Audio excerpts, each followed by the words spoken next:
I've got my first ever rank 1 on FC25 this previous weekend, and for the first time the servers and gameplay were somehow really responsive, but this ratty 4-4-2 tactics just did most of the work for me in this unbeaten run. If you need coins to buy high-end players and make your dream team, you gotta check out lootbar.gg and their ridiculously low prices. Their prices are already 10% cheaper than any other platforms, and I've got you another 8% off by using my code OMID. Plus, after you purchase, you receive a free 5% extra coins, more than the amount you actually ordered. Many familiar faces in the content creators community are using loot bar services, so you know you're in safe hands. And with a super fast and safe delivery system, you can have your coins within 30 minutes. So make sure to check out lootbar.gg and their amazing prices, and don't forget to use the code OMID to get that extra 8% off. The link is in the description. Hey everyone, it's Dex here and welcome back to another video on this channel. This is episode number 2 out of a total of 3, where I'll be strictly talking about top meta formations in the current state of the game. I'm not talking half meta, half fun play friendly with your friend type of tactics. I'm talking go into a game with a full game plan of knowing exactly what you want out of each and every player on your team. So obviously when we talk about the top formations of FC25, we just have to involve the 4-4-2 and what it brings to the table. The variation we're going for today will be the flat one with the 2 center mids. For the build-up style, I switch back and forth between counter and balance. This weekend I run my whole 15 games on counter, so we'll keep it at that. And for the defensive approach, aka the depth, I went with a balanced 52. I understand 70 and 95 have their own power, but when we talk strictly meta, a lot of defending on this game is AI dependent. With a balanced line height like 50, you get those auto trackbacks, a low block defense with super congested 18 yards box, and an unhealthy amount of auto blocks. So against those really sweaty opponents, going with a balanced depth is the best you can do. Moving on to the player roles, I've been running a double advanced forward strikers up top, and it's been doing magic for me. One striker, preferably the one with a shooting playstyle plus, is on attack focus, while the other one has the support focus, which by the way is my favorite new addition to the FC IQ. I always had this issue where the false 9 instruction, my striker just wouldn't join the attack. Yeah, I know sometimes they do, but I'm sure you've experienced where your false 9 player helps in the build-up and then just stands there in the midfield like a cabbage and never joins the final third.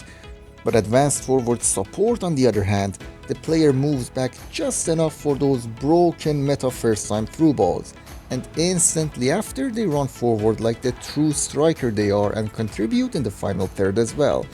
I love this new addition, especially in 2 striker partnerships. Now for the wingers, we have a super fast and skillful player on one side who's gonna be an inside forward and balanced. This would be your ball carrier, your chance creator, someone who simply pushes the opponent's defense backwards. On the other side though, we have a goal scoring winger, your Jerzinho, Malan and Mohamed Salah if you will, someone with a rock solid shooting capability. This winger too is on inside forward, but with focus set on attack. Now this winger tracks back less often than the other one and guarantees that you always have a 3-man attacking force ready for counterattacks. And for my center mid partnership, I have Incisive Pass Plus on one side and Power Shot Plus on the other. For the passing midfielder, you can go with box to box, deep lying playmaker or holding. For me, box to box just gives out the best movement out of the 3 options, but the Power Shot Plus midfielder, if you have someone like that and you want them to be on the perfect spot for the long shots, they have to be on playmaker and attack. With this combination, you attack with 6 players, which should be more than enough to score goals, and you defend with 8. Considering our line height of 50, it's gonna be really tough to break them down. And to wrap it all up, both our fullbacks will be on fullback and defend, both our center backs will be on defender and defend, and the goalkeeper as always on whatever role plus or plus plus they might have. I have mine on sweeperkeeper and build-up. And here you can see the code on your screen, and I'm gonna put it down in the description as well. Now let's get some gameplay. The first thing you'll notice in this 4-4-2 is how brilliant it is at pressure play. Even though the depth is on a 50, Having both of your center mids on attacking instructions means your team will always be on a constant transition phase, which is amazing because stationary players are much easier to go through than moving players. That's why I usually don't run a holding center mid when I just have two midfielders in a center. The amount of lose the possession, get it back on the transition and score an easy goal I get with this setup is something I'm just not willing to give up on. Feel free to watch the rest of the clips to see how I play this formation, maybe drop a like meanwhile, and I'll see you at the end of the video.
That's it for today's video, everyone. Thank you so much for watching. Please leave a like and subscribe. It would help out the channel massively.